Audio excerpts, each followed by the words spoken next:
నిజమైన స్నేహితుడు విడువక ప్రేమించును, దుర్దశలో కూడా అట్టివాడు ఎలా ఉంటాడు? ఒక సహోదరుడుగా ఉంటాడు. నిజమైన స్నేహితుడు ఉన్నాడు ఎక్కడ? ఎవరైనా మీ బంధువులలో, స్నేహితులలో, మీ యొక్క కాలనీలో, మీ బస్తీలో, లేదా ఈ సంఘములో మనందరం కలిసి సాహసం చేస్తున్నాం. కానీ నిజమైన స్నేహితులుగా ఎంతమంది ఉన్నాం? నిజమైన స్నేహితులమైతే నిజమైన స్నేహితుడు విడువక ప్రేమిస్తాడు.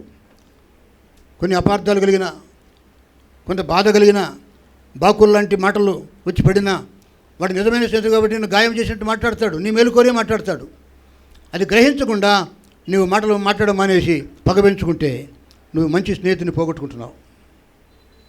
ఏం పోగొట్టుకుంటున్నావు అంటే, ఒక మంచి స్నేహితుడిని నీ మేలు కోరి నీకు కొంచెం కఠినమైన మాటలు నీ మీద నీ బహిరంగంగా నీ ఎదుట మాట్లాడినా కూడా నువ్వు అభ్యంతరపడి నువ్వు ఆ స్నేహితుని మానుకుంటే నువ్వు నష్టపోతున్నావు. ఆ స్నేహితుడిని మానుకొని ఇంకొక స్నేహితుని పట్టుకుంటావు, వాడిని కీడు చేస్తాడు. పైకి ప్రేమించినట్టుగా ఉంటాడు కానీ వాడు కీడు చేస్తాడు, ఎంత నష్టపోతావు. నిజమైన స్నేహితుడు విడువక ప్రేమించును, దుర్దశలో అట్టివాడు సహోదరుడుగా ఉంటాడు. నీకు కీడు వచ్చినప్పుడు, నీకు నష్టం కలిగినప్పుడు, నువ్వు కృంగి ఉన్నప్పుడు నీకు ఒక మంచి స్నేహితుడిగా మాత్రమే కాదు, మంచి సోదరుడు, తోడబుట్టినవాడుగా ఉంటాడు. ఒక అన్న వలె, ఒక తమ్ముడు వలె ఉంటాడు, సహాయం చేసేవాడు ఉంటాడు. అయితే నిజమైన స్నేహితులను గుర్తించాలి. నీ ఇంట్లోనే, నీ పిల్లల్లోనే నిజమైనటువంటి వారు, నిజమైన కుమారులు, నిజమైన కుమార్తెలు, లేక నీ సమాజంలో నీతో సహవాసం చేసేవారు ఎవరైనా నిజమైన స్నేహితులుగా ఉన్నవారు ఉన్నారా?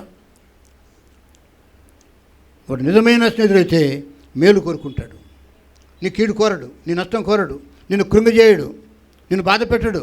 కానీ నువ్వు బాధపడినా నీ మేలు కోరి గాయపరిచే మాటలు మాట్లాడతాడు. స్నేహితుడు, నిజమైన స్నేహితుడు మేలు కోరి గాయములు చేయును.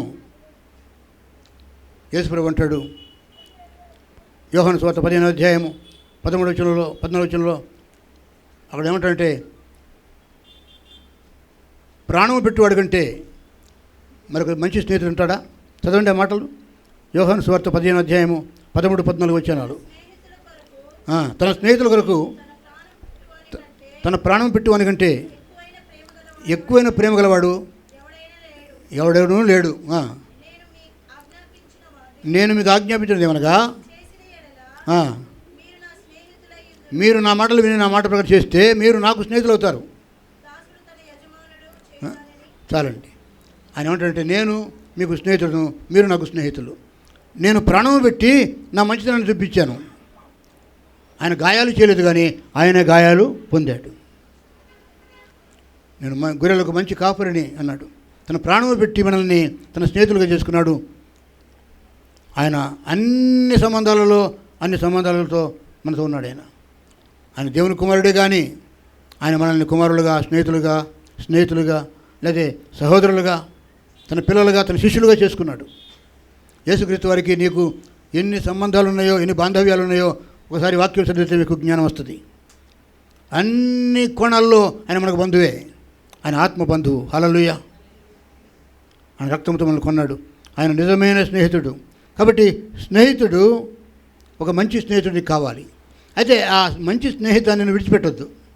వాళ్ళు అది గాయంగా చేసినట్టుగా ఉండొచ్చు, కఠినంగా అతను మాట్లాడుతుండొచ్చు, నీ మేలు కోరి వాడు గాయం చేసినట్టుగా ప్రవర్తిస్తాడు. కానీ ఆ మంచి స్నేహితాన్ని గ్రహించి గుర్తుపట్టి, అయ్యో ఈ స్నేహితుడు నాకు కావాలి. ఒకవేళ నాకు బహిరంగంగా నా ఎదుట కొంచెం కఠినంగా మాట్లాడినా, గద్దించినా, వీడి స్నేహితుడు నాకు కావాలి. ఈ స్నేహితుని పోగొట్టుకుంటే నాకు నష్టం అని చెప్పి నీకు ఆత్మజ్ఞానం ఉందా? ప్రేమ దేవుని పిల్లరా, బహిరంగముగా గద్దించుట మేలుని నువ్వు గ్రహిస్తే, మేలును కోరి స్నేహితుడుగా ఉన్నవాడు గాయములు చేస్తాడు. వాడు గాయం చేసినా వాడు మంచి స్నేహితుడిని నువ్వు దేవుని జ్ఞానంతో గ్రహించగలిగితే ఆ స్నేహితుని నువ్వు పోగొట్టుకోవు. నీకు ఆత్మజ్ఞానం కావాలి. మంచి స్నేహితుని నువ్వు గ్రహిస్తే ఆ స్నేహితుని నిలబెట్టుకో. ప్రేమ దేవుని పిల్లరా, అనేకసార్లు మనకు ఆవేశం ఎక్కువ కాబట్టి ఆవేశంలో మనం సొంత నిర్ణయాలు తీసుకొని దేవుని జ్ఞానం లేకుండా ఆయాసకరంగా మనం ప్రవర్తించినప్పుడు ఒక మంచి స్నేహితుడిని మనం పోగొట్టుకుంటాం. ఆమేన్. హల్లెలూయా. స్నేహితుడు మనకు అవసరం. యేసుక్రీస్తు వారు ఆయన మంచి స్నేహితుడు, ఆయన నిజమైన స్నేహితుడు. నీవు పొందడు శిక్ష ఆయన పొంది నీకు గొప్ప రక్షణ ఇచ్చాడు. రెండవదిగా ఎవడండి? పగవాడు. పగవాడంట ఏం చేస్తాడంటే, పగవాడు లెక్కలేని ముద్దులు పెడతాడంట. ముద్దుల తర్వాత గుద్దులు. పైకి ముద్దులు, లోపల నీకు తెలియకుండానే నిన్ను నాశనానికి నడిపిస్తాడు. దేవునికి పగవాడు ఎవరే అంటే అపవాది. హల్లెలూయా. ఆ అపవాది, ఆ సాతానుడు నీకు శత్రువు, నాకు శత్రువు. వాడు పైకి మనల్ని ఆకర్షించుకుంటాడు. అక్కడికి రమ్మని, ఇక్కడికి రమ్మని చెప్పి మనల్ని పిలుచుకుంటాడు. లోకంలోకి మనల్ని తీసుకెళ్తాడు. దేవునికి మనకు కాకుండా చేస్తాడు, సంఘానికి మనకు కాకుండా చేస్తాడు. వాడు పగవాడని మనం గుర్తించాం. వాడి మాటలు నమ్మి, అవి మాటలు మధురంగా ఉంటాయి, బెల్లంలాగా ఉంటాయి. అపవాదిని, దయ్యాన్ని నమ్మి మనం దేవునికి దూరం అయిపోతాం. ఆ దయ్యము ఎవడిలో దూరుతాడో, సంఘంలోనే ఎవడిని వాడుకుంటాడో తెలియదు. సాతానుడు పేతురులోనే ప్రవేశించాడు. దయ్యం పేతురులో ఉండి సాతాను దేవుడు గద్దించాడు. పేతురు అని అల్లా, సాతానా నా వెనుకపోమన్నాడు. పేతురు అని పిలవలే. పేతురులో సాతానుడు ప్రవేశించినప్పుడు సాతానా నా వెనుకపోమన్నాడు.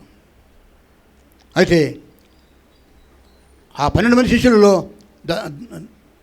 యూదా ఇస్కరియోతు అనేటువంటి ఒక శిష్యుడిలోకి సాతాను ప్రవేశించాడు. వాడు ముద్దు పెట్టి యేసయ్యను అప్పగించాడు. ఏమండి, ముద్దు ప్రేమతో పెడతారు కదా.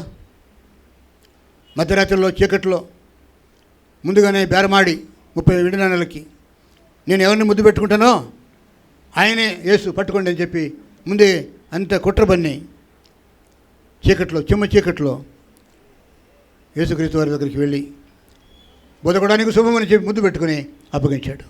వాడు పగవాడు. హల్లెలూయా. మనలో కూడా ఎవరు పగవారు నేను ఎరుగను.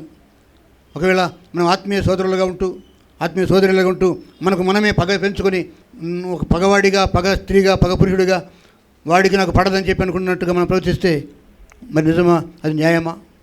దేవుని వాక్యం ఒప్పుకోదు. నిజముగా పగవాడంటే వాడిలో సాతాను దూరితే వాడు పగవాడు.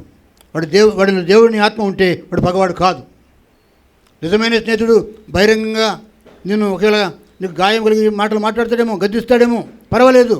నిజమైన స్నేహితుడిని నువ్వు గుర్తించు. ఆ స్నేహితుడిని పోగొట్టుకోవద్దు. పగవాడైతే లెక్కలేని ముద్దులు పెడతాడు, కానీ చివరికి ఏం చేస్తాడండి? అప్పగిస్తాడు. మార్కు సువార్త 14వ అధ్యాయం చూడండి ఒకసారి. మార్కు సువార్త 14వ అధ్యాయం 44 వచ్చిన చదవండి. మార్కు 14, 44, 45 వచ్చిన ఏముందండి?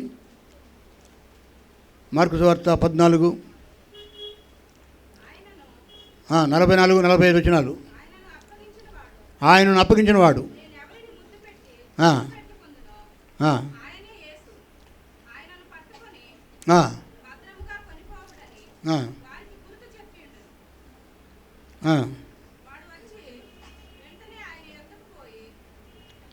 ఆయనను అప్పగించేవాడు ఏమంటున్నాడంటే, ఆయన ఎవరైనా యూదా ఇస్కరియోతు వాడు యేసుక్రీస్తు వారిని అప్పగించడానికి ఆ చీకట్లో గెత్సేమనే చోట్లోకి వెళ్ళి ఆ కత్తులతో, గుదిలతో, రాణువారితో, సైనికులతో తీసుకుని వెళ్ళి ఏమన్నాడంటండి, ప్రధాన యాజకుల యుద్ధ నుంచి, శాస్త్రుల యుద్ధ నుంచి, పెద్దల యుద్ధ నుంచి వచ్చిరి. ఆయనను అప్పగించేవాడు అనగా యూదా ఇస్కరియోతు, నేను ఎవరినైనా ముద్దు పెట్టుకుందునో ఆయనే యేసు, ఆయనను పట్టుకొని భద్రముగా కొనిపోవుడని మరి గుర్తు చెప్పిండెను. వాడు వచ్చి వెంటనే ఆయన ఎత్తుకుపోయి బోధకుడా అని చెప్పి ఆయనను ముద్దు పెట్టుకునగా బలత్కారముగా ఆయనను మీద పడి ఆయన పట్టుకునిది. ఏమండి, తన ప్రియమైన శిష్యుడే యూదా ఇస్కరియోతుకు వాడి స్వభావం తెలిసి కూడా యూదా ఇస్కరియోతుకు యేసయ్య ఏమి ఇచ్చాడండి? డబ్బు సంచి ఇచ్చాడు. కనుకలన్నీ దగ్గర పెట్టుకోమని చెప్పంటే వాడు దొంగయ్యో దోచుకునేవాడు కనుక వాడు దొంగిలిస్తూ వచ్చాడట. యేసయ్య సొమ్మంతా దొంగిలించి చివరికి యేసయ్యను అప్పగించాడు. అంతేకాదు 30 వెండి నాణేలు కమ్ముకొని మళ్ళీ ఆ వెండి నాణేలు విసిరి కొట్టుకుని తలకిందులుగా ఊరేసుకొని చచ్చాడు. పొట్టపేగులు బయటకు వచ్చి ప్రాణం పోయింది. దేవునికి పగవాడు నీలో ఉన్నాడా?